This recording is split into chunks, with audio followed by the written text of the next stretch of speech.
네, 이번 회차는 49회 기출문제 3과목 무역계약 첫 번째 시간입니다. 1번 문제부터 20번 문제까지 살펴보도록 하겠습니다. 자, 1번 인코텀스 문제고요. 인코텀스 2020에 대한 설명이 잘못된 거 골라라 되어 있습니다. 자, A부터 보면요. 물품 인도에 따른 위험 부담, 비용 부담의 분기점을 다룬다. 매도인과 매수인 간의 소유권 이전 문제는 다루지 않는다. 다루는 것과 다루지 않는 것 기본적인 내용 나와 있습니다.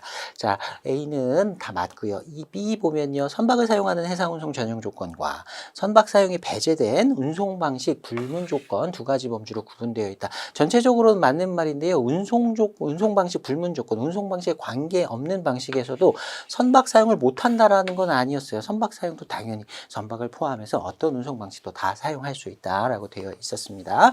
그래서 B가 틀렸습니다. 잘못된 것 고르라고 했으니까요. A는 맞는 거니까 A가 들어간 건 일단 배제를 하고요. B가 들어가 있는 것만 살펴보겠습니다.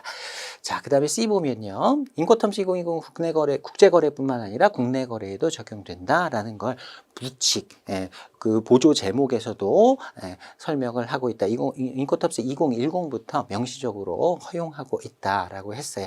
그래서 C도 맞는 내용이고요. 근데 C가 들어있으니까 4번은 배제를 해야 되겠네요. 그래서 답은 일단 3번으로 결정이 됐습니다. 자, 그 다음에 D 보겠습니다. 일반적으로 수출 물품의 인도는 컨테이너 터미널이나 부두에서 운송인에게 전달되기 때문에 컨테이너 화물의 경우에 선박 운송 전용 조건을 사용하는 것이 부적절하다라고 했어요. 운송인에게 전달되는 컨테이너 운송 조건은 운송인 인도 조건 사용하라라고 했었죠. 자, D가 틀렸습니다. 자, 그 다음에 E 보면요. 물품 인도와 위험 부담의 문제를 다루고 있으므로 무역계약서 조건 중에서 인도 조건에 해당된다라고 되어 있는데요. 자, E가 틀린 답으로 되어 있습니다. 자, 요거는 잠깐만 좀 설명을 드릴게요. 인코텀스의 성격을 설명할 때요. 선적 조건이니 인도 조건이니 가격 조건이니 이런 성질들을 가지고 있다고 얘기를 합니다. 자, 이 내용은요. 인코텀스에 명시적으로 규정되어 있는 내용은 아니에요. 꽤 유명한 논문인데요. 좀 이전 논문이긴 하지만 그 논문에서 어떤 교수님이 인코텀스에 대해서는 선적 조건이라고 하는 표현을 쓰지 않는 것이 좋겠다. 헷갈릴 수 있다. 예를 들어서 D규칙 같은 경우에는 뒤에 목적지가 기재가 되고 목적지에서 물품을 인도해야 되는데 그러면 거기 써 있는 목적지에 선적하기 위해서 물품을 선적하면 끝난다라는 의미로 그렇게 해석이 될 수 있으니까 선적 조건이라는 말은 피하자. 인도 조건이라는 말이 더 어울린다. 그리고 가격을 기준 삼을 수 있기 때문에 가격 조건이라는 표현도 어울릴 수 있다. 이런 논문이 있었고요. 꽤 유명한 논문이어서 여러 가지 책들에 많이 인용이 됐고 우리 시험 문제에서도 이 내용이 반영되어서 이런 말 문제로 출제가 좀 됐었습니다. 여태까지는 선적 조건이 아니다. 이게 선적 조건이다라는 걸 오답으로 출제를 여러 번 했었는데요. 요번에 처음으로 인도 조건도 아니다라고 이렇게 출제를 했습니다. 그래서 이거는 사실 명시적인 규정이 아니라서 어떤 의견 정도이기 때문에 보는 사람에 따라 조금 다를 수 있는 가치 판단이 좀 다를 수 있는 문제이긴 하거든요. 그래서 앞으로는요. 어쨌든 여러분 시험 보실 때는 인도 조건도 아니고 선적 조건도 아니고 다 이런 표현이 나오면 오답이다라고 골라내시면 좋겠습니다. 그래서 남은 거는 가격 조건이다. 인코텀스는 가격 조건의 성격을 갖는다. 이렇게 얘기를 할 수 있다라는 건데 저는 개인적으로는 여기에 조금 동의하기가 어려워요. 왜냐하면 여러분 듣기에 좀 헷갈리실 수도 있는데 그런 표현이 출제가 또 될 수도 있습니다. 인코텀스 2020 소개문에서도 나오고 있어요.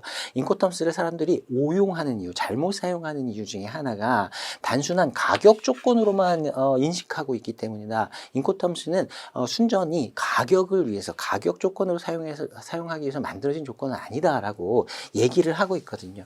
자, 아무튼 그거는 별개로 하고요. 이런 표현이 나오면 인도 조건 땡, 선적 조건 이런 표현도 땡 이렇게 해서 정리를 해 두시기 바랍니다. 어쨌든 이 문제에서는 이가 뭐 맞는지 틀리는지 관계없이 일단 답은 결정이 됐기 때문에 뭐 답을 고르는 데는 문제가 없겠지만 이후에 다른 문제에서 요거 단독으로 문제를 출제할 수 있기 때문에 그거 선적 조건도 아니고 인도 조건도 아니다 정리해 두시기 바랍니다. 자, 2번 넘어가겠습니다. 인코텀스 2020에서 매도인과 매수인의 역할에 대한 설명이 잘못된 것을 물었어요. 자, 1번 CIF고요. 매도인은 수입자 또는 운송물품의 피보험 이익을 갖는 제3자가 직접 직접 보험자에게 보험금을 청구할 수 있도록 보험계약을 체결해야 된다. CIP, CIF의 공통 조건이고요. 매도인이 보험계약 체결할 때 몇 가지 요건이 있었습니다. 그 중에 다른 사람 중개인 거치지 않고 직접 보험금 청구할 수 있도록 하는 계약을 체결하여야 한다라는 조건 들어 있었습니다. 자, 2번 보면요. DDP 조건은 매도인이 수입관세를 비롯한 제세를 부담하고 통상 매수인 측의 영업소나 물류창고에 도착된 운송수단으로부터 양하하여 DQ 측에서 특히 잘 보세요. FCA도 마찬가지고요. 양하 준비가 완료된 상태였습니다. 양하하는 조건은 DPU가 유일한 조건이었어요. 그래서 양하여라는 표현이 틀렸습니다. 의무 부담이 가장 큰 조건이다라는 말은 맞죠. 자, 그 다음에 3번 보면요. 엑스웍스 보면 인도가 일어나기 위해 매도인은 물품을 수치용 차량에 적재하지 않아도 된다. 적재 안 해도 된다. 수출 통관할 필요도 없다라고 했어요. 자, 그 다음에 CFR 조건 보면 매도인이 자신의 운송계약상 매도인이 운송계약을 체결해야 되죠. CQ 측에서는 목적항 내에 명시된 지점에서 양하에 관련된 비용이 발생한 경우에 원칙적으로는 매도인은 양하 비용을 낼 필요는 없다 그랬어요. 근데 운송계약을 체결하면서 양하 비용을 냈다면 매수인에게 돌려받을 수는 없다라는 규정이 있었습니다. 그 내용 뒤에 나와 있고요. 이것도 여러 번 출제되었던 내용입니다. 답은 쉽게 2번 오답이다 골라낼 수 있었습니다. 자, 다음 3번 보겠습니다. 인코텀스 2020의 조건을 그룹화하여 설명한 내용에 올바른 것을 모두 기재한 것을 물었어요. 자, A 보면 수출물품 가격에 운임을 포함하여 견적하는 조건. 그러니까 매도인이 운송계약 체결하고 운임을 부담하는 조건. 그래서 가격에 운임이 포함되어 있는 조건 묻는 겁니다. C규칙하고 D규칙이 매도인이 운임을 지급해야 하는 조건이죠. 그러니까 F조건, E조건은 여기에 해당하지 않습니다. 자, 그 다음에 B에 보면 거래 조건 다음에 도착지가 기재되는 조건. E규칙과 그 다음에 F규칙은 인도지, 선적지 가 기재가 되고 C규칙과 D규칙에는 목적지가 기재가 되죠. 근데 C규칙에서 나와 있는 목적지는 인도지는 아니었습니다. 거기까지 운임이 지불되는 장소였고 D규칙에 나오는 목적지가 인도지였고요. 어쨌든 목적지가 기재되는 건 C규칙과 D규칙이다. 자, 그 다음에 C에 보면 매도인의 물품 인도 의무가 수출지에서 종료되는 조건. E규칙, F규칙, C규칙까지가 수출지에서 인도가 마무리되는 거고요. D규칙만 목적지에서 인도가 완료가 되는 거죠. 그러니까 C에 나와 있는 E조건, F조건, C조건에 하나씩 나와 있는데 다 괜찮습니다. 자, 그 다음에 D에 보면 항공기에 적재할 수 있는 조건, 해상운송 전용 조건이 아니면 되겠죠. FAS, FOB, CFR, CIF가 안 들어있으니까 D 괜찮고요. 자, 그 다음에 E에 보면 수입통관이 매도인의 의무인 조건, 수입통관 는 원칙적으로 매수인이 하는 거고 DDP의 경우에만 매도인이 다 한다. 엑스웍스의 경우에는 매수인이 다 한다. 수출입 통관 다 한다 였어요. DAP가 들어가 있으니까 요거는 제외시켜 줘야 되겠네요. 그래서 A하고 E를 제외한 나머지 3번이 답이 되겠습니다. 다음 4번 보겠습니다. 인코텀스 2020의 FCA 조건에 대한 설명이 잘못된 것을 물었어요. 자, 1번 보면 인도 장소가 매도인의 영업장 구내인 경우 매도인은 매수인이 지정한 운송인의 수거용 차량에 FCA 매도인 영업소라고 했으면 매수인이 차량을 보내면 그 차량에다가 물품을 적재는 해줘야 된다 그랬습니다. 엑스웍스에서는 적재할 필요가 없었는데 FCA에서 인도 장소가 똑같이 매도인의 구내다라고 하면 적재까지는 해줘야 된다 그랬어요. 자, 2번 보면요. 매도인은 수출 신고 및 수출로 인하여 부과되는 제세 공과금과 수출 통관 등의 세관 수속상의 비용을 부담한다. 그래서 F 조건부터는 매도인이 수출 통관, 매수인이 수입 통관하는 원칙이 적용이 되는 거였죠. 자, 엑스웍스의 경우에는 매수인이 전부 다 수출입 통관을 하는 거였습니다. 자, 그 다음에 3번 보면 매도인의 위험과 비용 부담의 의무가 선적지에서 종료하기 때문에 방금 살펴봤듯이 선적지에서 의무가 종료되는 조건 EF 볼 수 있고요. 비용 부담은 C의 경우에는 이제 목적지까지 가야 되겠죠. 여기에는 비용 부담까지 물었으니까 E 규칙과 F 규칙에 해당합니다. 계약서상의 선적지에 인도 장소가 기재된다. 뒤에는 써 있는 장소는 수출국의 어떤 장소가 기재가 된다. 자, 그 다음에 4번 4번 보면요. 인도 장소가 기타 장소인 경우에 기타 장소라는 말은 매도인의 영업장 구내가 아니라 다른 장소라는 거죠. 매도인이 약정된 장소로 물품을 이동시켜서 그 장소에서 인도를 시켜줘야 될 거고요. 운송수단의 수단에서 물품을 양하하여가 아니라 양하 준비가 된 채로 매수인의 임의 처분하에 적치할 때까지 위험 비용을 부담한다. 양하 관련된 것으로 오답을 벌써 두 문제를 만들었습니다. 자, 답은 4번이었습니다. 다음 5번 보겠습니다. 인코텀스 2020의 조건에 대한 설명이 올바른 것은 물었습니다. 자, 1번 보면 CIP 조건이고요. 매도인은 수출 통관의 의무를 부담한다. XWORKS DDP 빼고 매도인이 수출 통관, 매수인이 수입 통관이었죠. 그 다음에 매수인은 수출국에 의해서 강제되는 선적전 검사, Pre-Shipment Inspection. 이 PSI도 역시 수출입 통관과 마찬가지였습니다. 원칙은 매도인이 PSI, 수출국의 PSI는 매도인, 수입국의 그 이외의 PSI는 매수인이 부담하는 것이 원칙이었고요. XWORKS는 모두 다 매수인이 한다. DDP는 매도인이 수출국, 수입국의 PSI 모두 다 부담한다. 이렇게 정리하면 되겠죠. 그래서 C규칙에서 수출국에 의해서 강조되는 PSI는 매수인이 아니라 매도인이 부담해야 되는 겁니다. 자, 그 다음에 2번 보면요. FOB, CFR, CIF 조건, 해상운송 전용 조건이면서 FAS 빼고 본선 인도 조건이죠.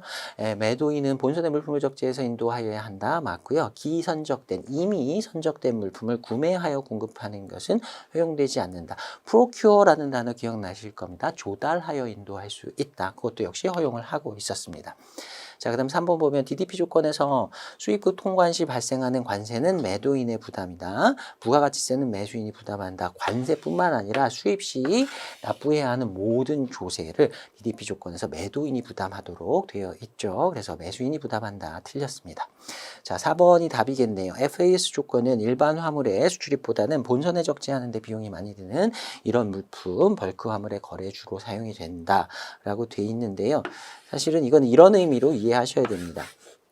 FAS는 선측에서 인도하는 조건이고 FOB는 본선에서 인도하는 조건이죠. 그러니까 적재 비용이 매도인의 부담인 게 FOB, 그 다음에 FAS는 매수인의 부담인 조건이 되는 겁니다. 나머지는 다 똑같아요. 자, 이런 경우에 매도인, 매수인 측에서 내가 적재를 하는 비용을 내는 게 유리한지 아니면 상대방이 내게 하는 게 유리한지 어쨌든 물품 가격에 포함해서 받는지 따로 받는지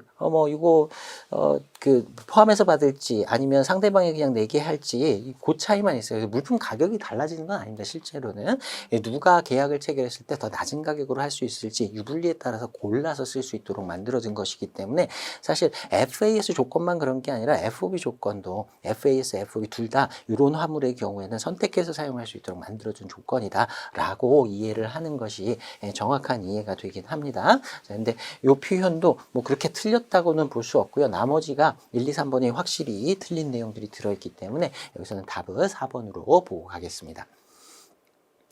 자, 그 다음에 6번 보겠습니다. 비엔나 협약 CISG에 대한 설명으로 잘못된 것은 물었어요. 자, 1번 보면 당사자 자치의 원칙을 존중한다. 당사자 간의 합의를 존중한다라는 원칙이 CISG에 반영이 되어 있죠. 그래서 매매계약 당사자의 합의에 의해서 협약의 전부 또는 일부의 적용 배제를 허용한다. 당사자들이 합의해서 CISG가 적용될 수 있는 매매임에도 불구하고 배제하겠다. 우린 쓰기 싫다라고 하면 배제할 수 있도록 해놨지요. 자, 2번 보면 물품을 공급하는 당사자의 의무 중에서 대부분이 노동 또는 기타 서비스 물품이 아닌 거죠. 공급으로 구성되어 있는 계약의 경우에는 협약이 적용되지 않는다. 서로 다른 국가의 영업소를 두고 있는 당사자 간의 물품 매매 거래 계약에 물품 매매 계약에 적용하는 것이 CISG였으니까 일부가 포함된 건 괜찮지만 대부분 주요 부분이 노동력을 제공한다거나 서비스 공급이다라고 하면 물품 거래가 아니다라고 해서 적용시키지 않는 것이었습니다. 자, 그다음에 3번 보면 물품에 의해서 야기된 어떤 자의 사망 또는 신체적인 상해에 대한 매도인의 책임, Product Liability 제조물 배상 책임에 대해서는 CISG를 적용하지 않는다라고 했었죠. 3번 괜찮고요. 4번 답은 의외로 조금 간단하게 나오네요. 가스의 매매에 대해서는 협약이 적용되지 않는다. 그리고 전기의 매매는 적용되지 않는다를 바꾼 것 같습니다. electricity. 예, 그 가스 내용은 없었습니다. 자, 답은 4번이었습니다. 자, 그럼 7번 보겠습니다. 비엔나 협약 CISG에서 규정한 구제수단 중 매수인이 행사할 수 있는 구제수단을 모두 기재한 것은 물었어요. 자, 하나씩 보겠습니다. 계약 해제권은 매도인, 매수인 둘 다 행사할 수 있죠. 그러니까 이것도 매수인이 행사할 수 있다라고 볼 수 있습니다. 공통으로 행사할 수 있는 구제수단이고요. 그 다음에 대체품 인도 청구권, 물품 바꿔달라고 요구하는 거는 매수인만 할 수 있겠죠. 매도인이 물품을 바꿔달라는 요구는 하진 않을 테니까요. 자, 그 다음에 손해배상 청구권도 역시 공통으로 행사할 수 있는 권리고요. 추가기간 설정권 2도 역시 공통입니다. 근데 물품 명세 확정권은 매도인만 행사할 수 있는 거였죠. 매수인이 물품 명세를 공급해주지 않아서 물품을 인도할 수 없는 경우에 매도인이 스스로 물품 명세를 확정할 수 있는 권리였어요. 그러니까 D를 제외한 답을 찾아주시면 되겠고요. 답은 2번이었습니다. 다음 8번 보겠습니다. 비엔나 협약에서 규정한 계약 해제권에 대한 설명이 올바른 것은 물었습니다. 요거는 미리 말씀드리지만 약간 난이도가 있습니다. 자, 1번 보면요. 어느 일방의 의무 위반이 있으면 당사자는 언제든지 계약 해제권을 행사할 수 있다. 자, 요거는 사실 꼼꼼하게 본다고 하면요. 의무 위반이 있다고 해서 무조건 계약 해제권을 행사할 수 있는 건 아니었어요. 본질적인 계약 위반, 원칙적으로 본질적 계약 위반이 있어야 되고요. 계약 해제권도 언제나 행사할 수 있는 것은 아닙니다. 조금 이건 세부적인 조금 어려운 규정이긴 한데요. 시기를 한정시켜 놓은 상황들이 있어요. 요 밑에 정리를 해놨는데요. 만약에 매도인이 물품을 인도했다. 그 상황에서 계약을 해제한다라고 하면 본질적 계약, 물품 인도했는데도 본질적 계약 위반이 되는 경우다라고 하면 인도가 이루어진 것을 안 후에 너무 나중에 하면 안 돼요. 합리적인 기간 내에 하도록 해놨고요. 만약에 매도인 측에서 매수인이 이미 대금을 지급했다라고 하면 계약 해제는 못하도록 되어 있습니다. 대금 지급을 받았다. 매수인의 가장 주된 의무가 대금 지급하는 것이기 때문에 매도인 입장에서는 돈을 받았다라고 하면 계약 해제는 못하도록 해놨어요. 그래서 대금 지급이 이루어진 것을 알기 전에 본질적 계약 위반이 있으면 그때 계약 해제를 하도록 해놨습니다. 그래서 의무 위반이 있다. 이것도 약간 틀린 부분이 있을 수 있고요. 언제든지라는 부분은 요 세부 규정을 본다고 하면 틀린 내용을 볼 수 있습니다.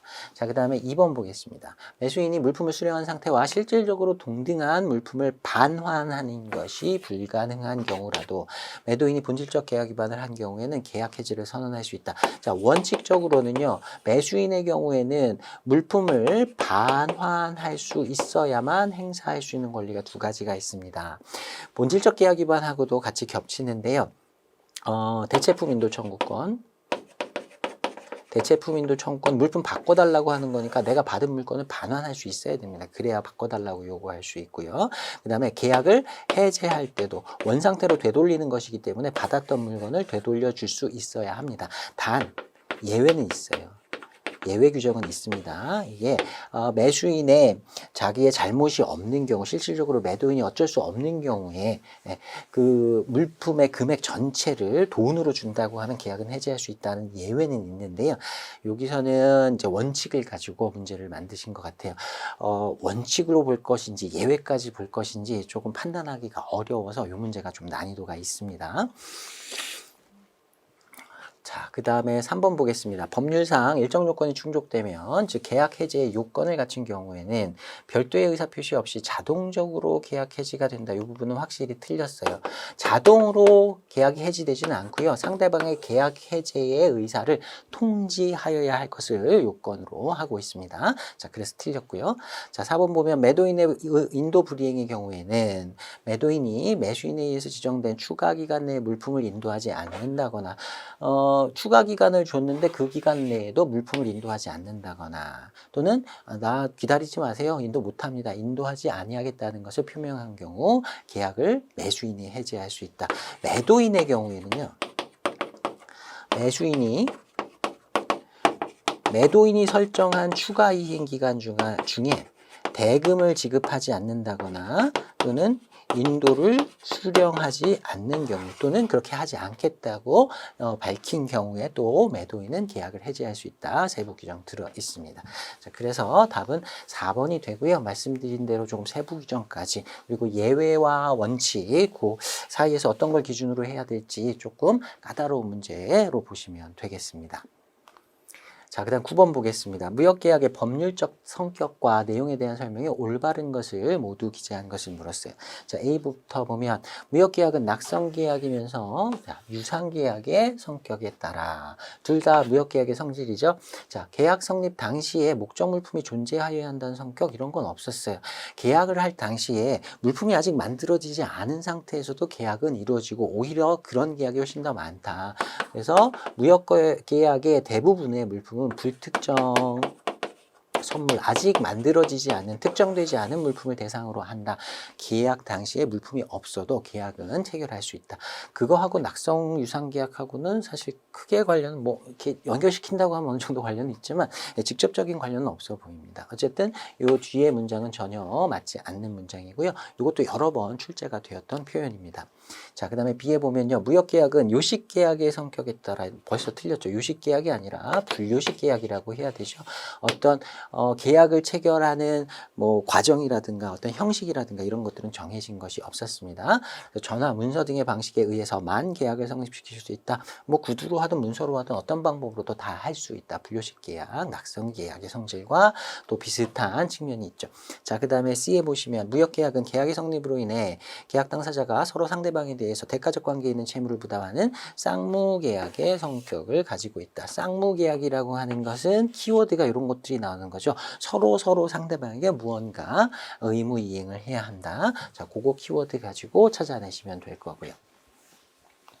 그 다음에 D 보면 무역계약은 물품의 급부에 대한 화폐의 반대급부가 이루어짐으로써 사실 이것만 보면 무슨 말인지 모르겠어요. 물품을 인도하는 의무 그게 하나의 급부로 보고요. 화폐 대금 지급을 해야 한다라고 하는 의무 그걸 반대급부로 보는 것이다. 이렇게 이해하면 되겠죠. 자, 계약의 의무가 완성되는 유상계약의 성격을 가지고 있다. 쌍무계약, 유상계약 내용을 판단하기가 사실 이렇게 명확하게 딱 골라내기가 쉽지는 않은데요.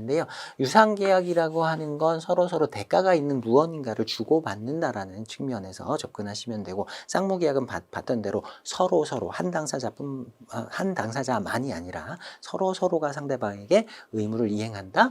유상계약은 그 의무 이행의 내용이 무언가 가치가 있는 것을 교환하는 것이다. 이렇게 정리하시면 되겠습니다. 자, 그 다음에 2 보면 무역계약은 계약 당사자 쌍방의 계약 체결을 위한 의사표시 합치만으로 계약이 성립되는 즉 매매 당사자 일방의 거래 지위에 대해서 상대방이 이를 승낙하면 계약이 성립되는 낙성계약 의사의 합치가 있는 때 계약이 성립된다라는 성질을 가지고 있다. 그래서 이도 괜찮습니다. 자, 답은 C, D, E, 3번이 됩니다. 네, 다음 10번 보겠습니다. 무역계약과 중거법에 대한 설명으로 올바른 것을 모두 기재한 것을 물었어요. 자, A부터 보면요. 무역계약은 계약 자유 원칙이 지배하므로 계약 내용 결정의 자유가 있다. 그래서 계약 내용은 당사자들이 마음대로 결정할 수 있다 보면 되겠고요. 따라서 계약 내용은 당사자들이 약정한 명시 조건, 계약 조건을 몇 개로 구분해 본다면 당사자들이 하나하나 세부적인 내용에 구체적으로 합의한 명시 조건이 있을 수 있고요. 자, 그 다음에 거래 관행에 의한 묵시 조건 하나하나 세부 내용을 둘이 합의하진 않았지만 많이 사용되고 있는 관행 같은 것들을 사용하는 인코텀스 조건 같은 것이 묵시 조건의 대표적인 예시였습니다. 그 다음에 법률로 구성이 되는데 이때 적용되는 법률 그 법률을 준거법이라고 했습니다. 자, 준거법을 또 설정을 해두면 당사자들이 별도로 세부 내용 합의하지 않은 내용이 준거법에 기재되어 있다면 그 내용을 그냥 적용하면 되니까 계약 체결할 때 좀 간편하게 체결할 수 있고 계약 내용을 또 보충을 시켜줄 수가 있게 되겠죠. 자, A는 괜찮습니다. 자, 그 다음에 B 보면요. 한국의 법률을 준거법으로 선택한 경우 어떤 한 나라의 국내법을 준거법으로 선택할 수 있을까요? 이것도 간단한 내용이긴 한데 많이 출제됐던 내용입니다. 국제물품 매매 계약이라고 해서 어떤 한 나라의 국내법 이걸 준거법으로 사용하지 못한다 이런 법은 없어요. 당연히 사용할 수 있습니다. 자, 재판 역시 한국에서 진행 진행해야 한다? 예, 틀렸죠. 재판도 역시 한국에서 진행해야 할지는 별도로 합의해야 될 내용이지 한국법을 중거법으로 선택했다고 해서 재판도 한국에서 진행해야 된다는 법은 없어요. 즉 중거법 소유국과 재판관할지가 동일해야 한다라는 내용은 없습니다. 중거법이 어느 나라에 속하는지 재판관할지가 어떤 국가인지는 별개의 내용이고요. 별도로 합의할 수 있는 내용입니다. 자, B가 틀렸고요. 올바른 거 고르라고 했으니까 B가 들어가 있는 거 일단 골라내겠습니다. 그리고 A가 맞는 건데 3번에는 A가 없으니까 역시 빼고요. 일단 답은 4번 A하고 C로 결정이 됐습니다. 자, 그 다음에 C 보겠습니다. 중거법 조항은 계약 내용의 공백을 메우고 해석하는 역할을 한다. 방금 제가 말로 설명드린 내용 텍스트로 나와 있어요. 자, 그 다음에 D 보면요. 중거법을 결정하는 방법에는 주관주의와 객관주의가 있는데 이건 조금 이론적인 내용, 깊은 내용입니다. 요거 이제 계약자의 원칙의 세부적인 내용하고도 맞는 내용, 연결된 내용인데요. 중거법 결정에는 주관주의, 객관주의라는 게 있대요. 자, 중거법 결정을 당사자의 약정을 최우선으로 하는 방법을 객관주의라고 한다가 아니라 당사자의 합의 내용을 따른다가 주관주의와 관련된 내용이에요. 객관주의는 객관적인 주변 사실을 고려해서 그 계약과 가장 근접한 가장 영향력이 있는 어떤 법률을 선택해야 한다. 그거 이제 객관주의라고 합니다. 자, 앞에서 골라봤듯이요. 사실 D를 몰라도 답을 고르는 데는 지장이 없습니다. 그래서 시험 문제 푸실 때도 내가 전체적인 지문을 100% 알지 못한다 하더라도 답을 고를 수 있는 경우들이 상당히 많이 있으니까 참고해 보시기 바랍니다. 이거는 의도한 것일 수 있어요. 이런 내용까지는 사실 수험생 여러분이 모를 수 있다 생각하는 건데 나머지 내용을 정확하게 알고 있다면 답을 고르는 데는 어렵지 않게 이런 식으로 많이 냅니다. 그래서 결론적으로 얘기하면 이런 내용 다 모르는데 이런 내용까지 깊은 내용까지 저기 세부적인 내용까지 다 알고 시험 보러 가야 하나 그런 건 아니라는 거예요. 곁다리 지문으로 이렇게 좀 헷갈리게 만드는 지문들이 자주 출제가 되니까 이런 것들 고려해가지고 그 안에서 내가 알고 있는 내용만으로 답을 고르는 이런 연습을 해보시는 것도 중요합니다. 자, 답은 4번이었습니다. 자, 그 다음 11번 보겠습니다. 무역계약의 주요 법원, 중거법이라든가 아니면 당사자들의 계약에 적용될 그 법적인 근거가 되는 것들, 그걸 주요 법원이라고 하죠. 자, 내용 및 재정기관에 대한 연결이 잘못된 것은 돼 있어요. 자, 1번에 보면 비엔나 컨벤션 CISG죠. 국제물품 매매 계약에 적용되는 무역계약의 공통법이다. UN에서 제정했다. UN 협약이었습니다. 여기까지는 괜찮은데요. 2번에 보니까 Model Law on Electric Commerce, 전자적인 상거래의 모델법입니다. 이거 우리 잘 안 보는 건데 잘 모르겠죠. 자, 근데 3번 보니까요. 뉴욕 협약이 있어요. 뉴욕 컨벤션 보니까 국제물품 매매 거래뿐만 아니라 용역 거래에도 적용되는 법률. 이건 전혀 뉴욕 협약의 내용을 반영하는 게 아니지요. 외국 중재 판정의 승인과 집행에 대한 UN 협약이었습니다. UN에서 제정한 건 맞는데 이 내용은 전혀 관련이 없어요. 답은 3번 골라주시면 되고요. 4번에 보면 Model Law on International Commercial Arbitration, 국제 상사 계약에 대한 모델법인데요. 2번하고 4번이 방금 설명드렸던 내가 잘 모르는 이런 내용을 넣어서 곁다리 지문으로 좀 문제를 어렵게 만드는 이런 대표적인 유형이라고 보실 수 있겠습니다. 자, 여기서는요. 2번, 4번 몰라도 되는 거예요. 이거 모른다고 나 공부 안 한 거 아닌가 그렇게 불안해 하실 필요가 없다는 겁니다. 자, 뉴욕 협약이 뭔지는 정확하게 알고 있어야 되겠죠. 대신에 그것만 알고 있다면 충분히 답은 찾을 수 있는 그런 대표적인 유형의 문제입니다. 자, 그 다음 12번 보겠습니다. 청약에 대한 설명이 잘못된 것을 물었고요. 1번 보시면 비엔나 협약상 청약이 되기 위해서는 1인 또는 그 이상의, 그러니까 숫자는 상관이 없었어요. 특정인에게 대한, 특정한 자에 대한 계약 체결을 하자고 하는 의사표시를 CISG에서 청약이라고 했었죠. 불특정 다수에 대한 의사표시는 청약이 아니라 청약의 유인으로 본다.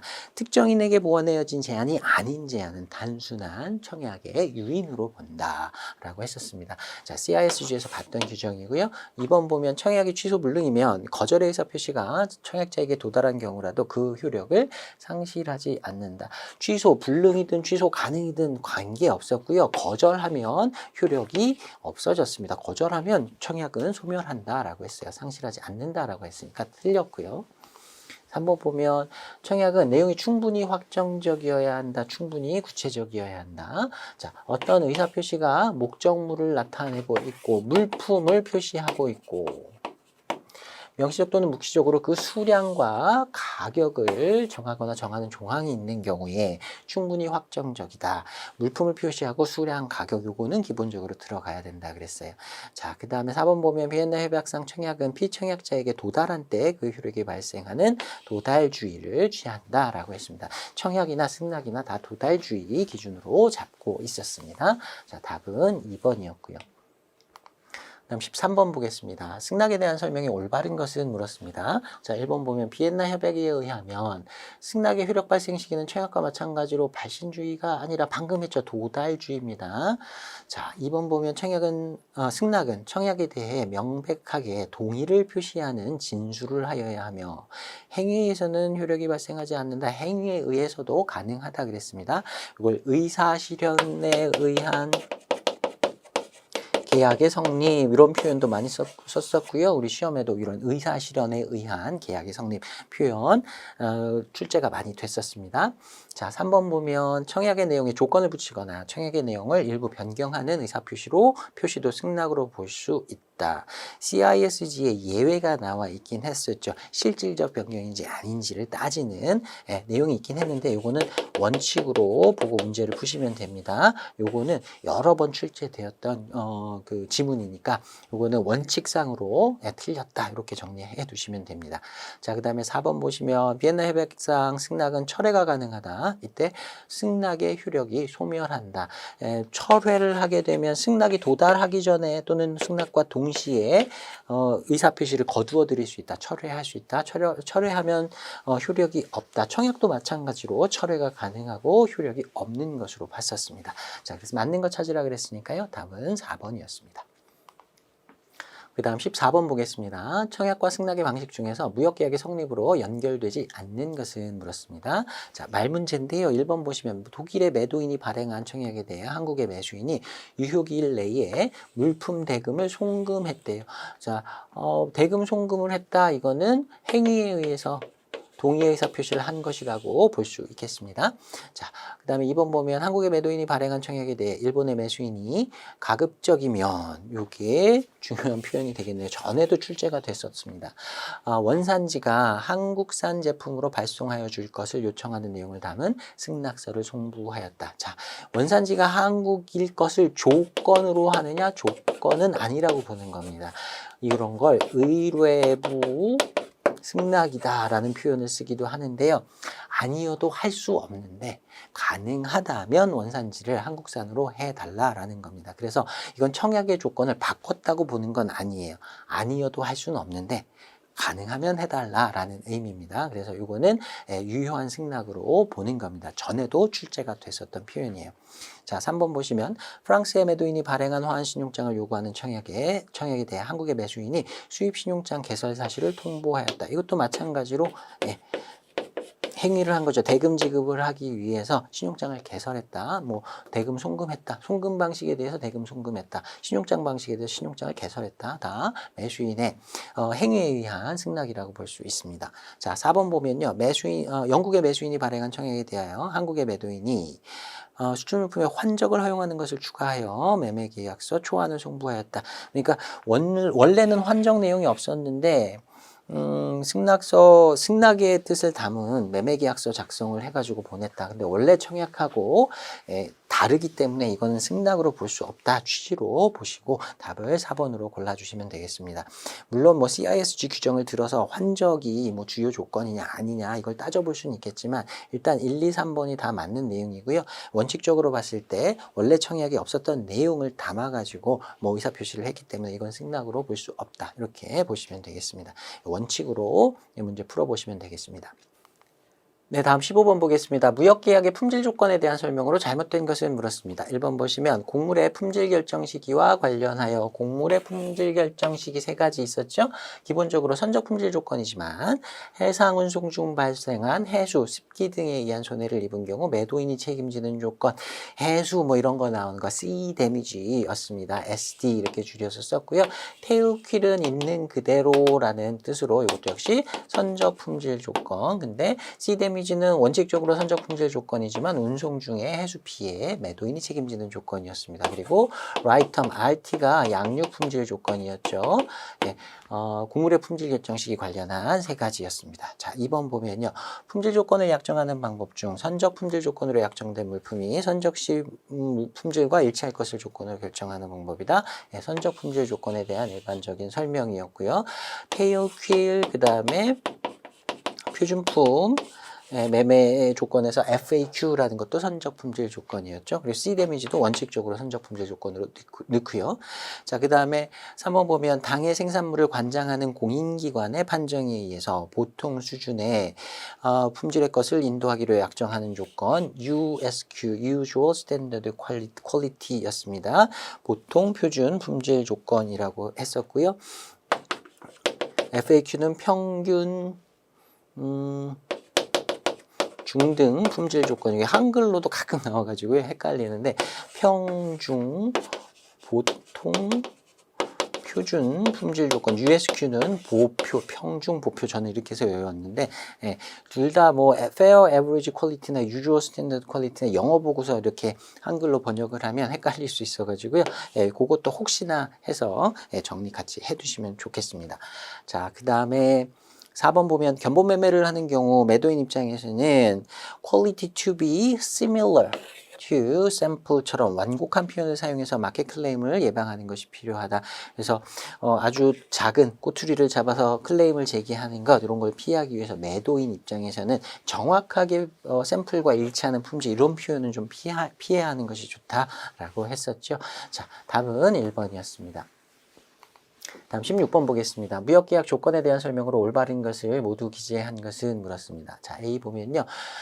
net weight, 순중량 조건은 총중량에서 외부 포장, 외포장 무게를 공제한 중량 맞죠? 자, B에 보면 신용장 거래에서 기간을 산정할 때 on or about 하고 June 6니까 6월 6일 기준으로 잡아서요. 플러스 마이너스 5일 하면 되겠죠? 그래서 6월 1일부터 6월 11일까지 기준일까지 포함해서 총 11일이다. 시작하는 날짜, 마지막 날짜 다 포함하는 거였죠. 자, 그 다음에 C에 보면 UCP 600에서는 신용장상에 분할 선적 금지 조항이 명시되어 있지 않다면 분할 선적을 허용하는 것으로 해석한다. 분할 선적에 대한 언급이 없다고 하면 해도 된다라는 의미로 해석할 수 있죠. 금지만 하지 않았으면 해라라는 말이 없어도 금지만 안 했으면 할 수 있다. 자, 그 다음에 D 보면 특정 기간 일정량의 화물을 수회에 걸쳐 선적하는 방법을 할부 선적이라고 한다. 기간을 정해놓고 수량도 정해놓고요. 순차적으로 나누어서 인도하는 것. 자, 할부 스케줄에 의해서 선적하지 못하는 경우 해당 할부분을 포함한 이후의 모든 선적분에 대해서 신용장은 효력을 상실한다. 요거는 할부 선적 신용장 얘기하는 거죠. 할부 선적분에 대해서 그때그때 신용장을 개설하는 게 아니라 신용장 한 번에 쭉 개설해놓고 각 할부분 나누어서 쓸 수 있도록 만들어둔 신용장인데 만약에 중간에 어떤 할부분 이행이 안 됐다라고 하면 해당 할부분 그 이후에 할부분 전부 다 신용장은 사용할 수 없다. 이것도 여러 번 출제되었던 내용입니다. 자, 그 다음에 E 보면요.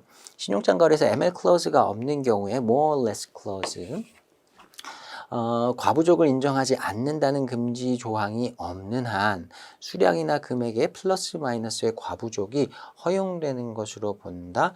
ML 클로즈가 없는 경우 그리고 이건 아마 벌크 화물을 얘기하는 것 같아요. 벌크 화물인 경우에는 ML 클로즈가 없다라고 해도 플러스 마이너스 5%의 과부족이 허용된다 라는 규정은 있었습니다. 자동적으로 적용된다. 근데 이거는 조금 말을 많이 바꿔가지고 이 문장, 이 2에 나와 있는 이 표현은 그 내용이 조금 빠져 있긴 한데요. 아무튼 원래 규정은 그랬습니다. 벌크 화물인 경우에는 플러스 마이너스 5%의 과부족이 금지하지 않았다면 허용이 된다. 10%는 계산 수량 조건이었죠. about, approximately 같은 표현이 쓰여지는 경우에 적용되는 과부족 관련된 조건이었습니다. 그래서 2를 제외해야 하고요. 나머지 A, B, C, D가 들어가 있는 4번이 답이 되겠습니다. 자, 그 다음 17번 보겠습니다. 무역계약의 보험 조건에 대한 설명에서 괄호 안에 들어갈 용어가 순서대로 올바르게 기재된 것을 물었습니다. 자, 인코텀스 문제인데요. 자, 인코텀스 2020의 어떤 조건에서는 매도인이 적하보험 계약을 체결할 의무가 있다. 뭐 간단하게 바로 숨도 안 쉬고 골라내실 수 있겠죠. CIP, CIF 두 개였고요. 무엇이란 손해 발생 시 보험자가 부담하는 보상 책임의 최고 한도액, 보험자 입장에서 봤을 때 보험 금액을 한도로 해서 보상을 하도록 되어 있죠. 자, 보험 가액은 피보험자 입장에서 발생할 수 있는 손해의 최대액, 이렇게 설명을 주로 하고 있습니다.